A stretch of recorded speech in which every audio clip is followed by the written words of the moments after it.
Hello guys, welcome back to my channel. आज हम करेंगे सी प्रोग्रामिंग लैंग्वेज।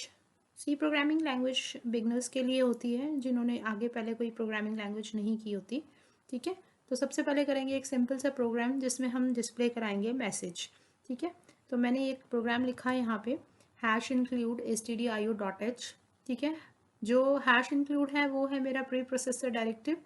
ठीक है, और एस जो है ये स्टैंडर्ड इनपुट आउटपुट एक तरीके की हेडर फाइल है। डॉट मेरा ऑपरेटर है यहाँ पे। ठीक है, जितने भी फंक्शंस हैं इनपुट आउटपुट जितने भी प्रोग्राम में इंक्लूड हो रहे हैं फंक्शंस वो सारे के सारे स्टैंडर्ड फाइल में इंक्लूड होते हैं। ठीक है, इसलिए हम इस हेडर फाइल को हर एक प्रोग्राम में सी के हर एक प्रोग्राम में स्टार्टिंग में यूज़ करेंगे ही करेंगे। ठीक है, और इन ब्रैकेट्स को हम बोलते हैं यहाँ पे एंगुलर ब्रैकेट्स। और उसके बाद हमारा एक मेन प्रोग्राम आएगा, फंक्शन आएगा, जिस मेन फंक्शन से हमारा जो प्रोग्राम है एग्जीक्यूट होना स्टार्ट होता है। एग्जीक्यूट का मतलब होता है रन होना स्टार्ट हो रहा है। ठीक है, इस प्रोग्राम में मैंने सिंपल एक मैसेज को प्रिंट कराया है जिसमें इस प्रोग्राम में जो पैरेंथेसिस हैं, मेरे जो ब्रैकेट्स हैं वो करली ब्रेसेस रहेंगी। बाय डिफ़ॉल्ट ये करली ब्रेसेस ही हैं, सी के लिए डिफाइंड है, आप कोई दूसरी ब्रैकेट्स यूज़ नहीं कर सकते हैं। उसके बाद आप प्रिंटफ यूज़ करेंगे। प्रिंटफ एक फंक्शन है जो किसी भी मैसेज को आउटपुट कराने के लिए काम आता है। ठीक है, किसी भी मैसेज को प्रिंट कराने के काम आता है। तो प्रिंटफ के अंदर हम लिखेंगे कोई भी मैसेज डबल इन्वर्टेड कॉमा में। ठीक है, ये मैसेज हमारा कोई भी हो सकता है, इस मैसेज को मैं चेंज भी कर सकती हूँ।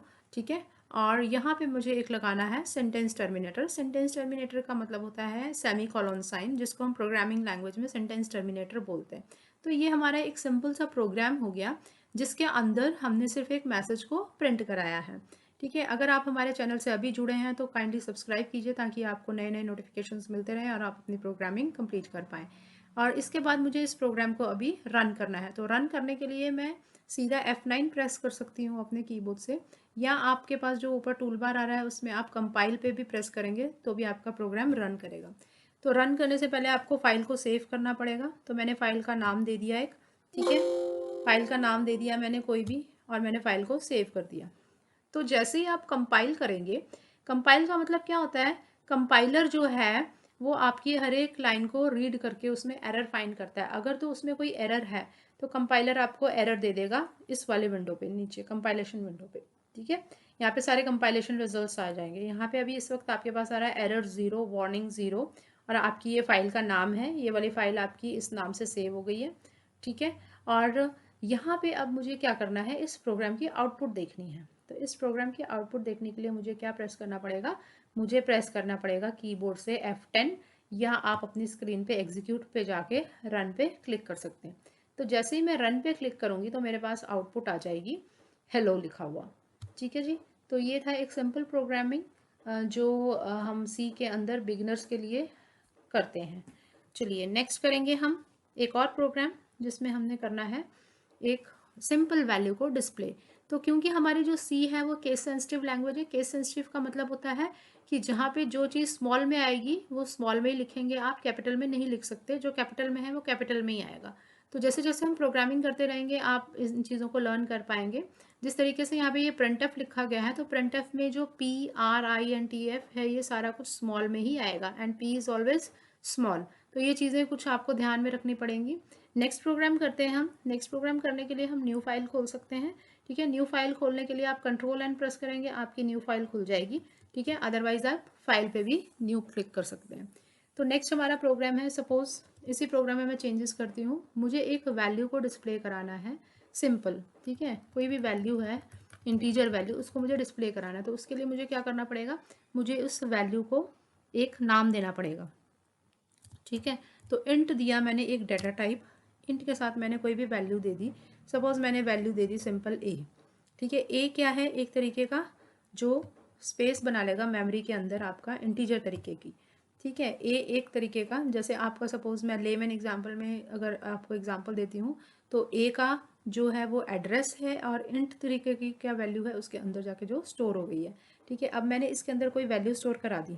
ठीक है, ए इज इक्वल टू 10, और यहाँ पे मैंने कर दिया 10, और सेंटेंस टर्मिनेटर आपने हर एक स्टेटमेंट के बाद लगाना है। ठीक है, तो सेंटेंस टर्मिनेटर लगाने के बाद अब मुझे इसको क्या कराना है, डिस्प्ले आउटपुट कराना है। तो आउटपुट के लिए हम क्या यूज़ करते हैं, हम यूज़ करते हैं प्रिंटफ। फिर उसके बाद हम लगाते हैं डबल इन्वर्टेड कॉमास, ठीक है। डबल इन्वर्टेड कॉमा कब लगाना है, जब आपने कोई मैसेज प्रिंट कराना है। तो मुझे ये वाला मैसेज प्रिंट कराना है कि the value of A is, ठीक है। अब क्या ध्यान में रखना है आपने कि हमने जब वैल्यू, इंटीजर वैल्यू है, सपोज मेरी ये इंटीजर वैल्यू है, तो इंटीजर के लिए जब भी हमने वैल्यू को रिट्रीव कराना तो यहाँ पे हम लगाएंगे उसके साथ मॉड साइन, इसको बोलते हैं मॉड साइन, और साथ में लगाएंगे डी। तो ये कब लगाते हैं, इसको हम बोलते हैं मॉडिफायर। ये कब लगाते हैं, जब हम इंट डाटा टाइप यूज़ कर रहे हैं। तो यहाँ पे मैंने क्या करना है, अब उसकी वैल्यू को डिस्प्ले कराना है। तो वैल्यू को डिस्प्ले कराने के लिए आप क्या करेंगे, किस में वैल्यू पड़ी है, ए में वैल्यू पड़ी है। तो अब यहाँ पे लगाएंगे कॉमा और यहाँ पे लगा देंगे ए, ठीक है। तो ये जो इन्वर्टेड कॉमास हैं ये हमारे यहाँ पे ही क्लोज हो जाएंगे, ठीक है। और यहाँ पे हम लगाएंगे उसके बाद कॉमा ए, कॉमा और ए। तो उसके बाद यहाँ पे हम सेंटेंस टर्मिनेटर लगाएंगे।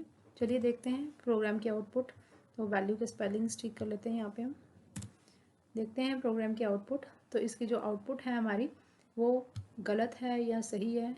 रन करेंगे, पहले कंपाइल करेंगे, सेव करेगा प्रोग्राम को, फाइल को, ठीक है। तो हमारे आ गया एरर 0, कोई एरर नहीं है हमारा फाइल में। अगर हम एरर कैसे आता है, सपोज़ मैंने कोई यहाँ पे सपोज सेंटेंस टर्मिनेटर हटा दिया और उसके बाद मैं इसको प्रोग्राम को फिर से कंपाइल कर रही हूँ। आप F9 प्रेस करेंगे कीबोर्ड से, प्रोग्राम कंपाइल हो जाएगा। तो इस तरीके से एरर शो करेगा आपको कि expected initialization before a int main and so on.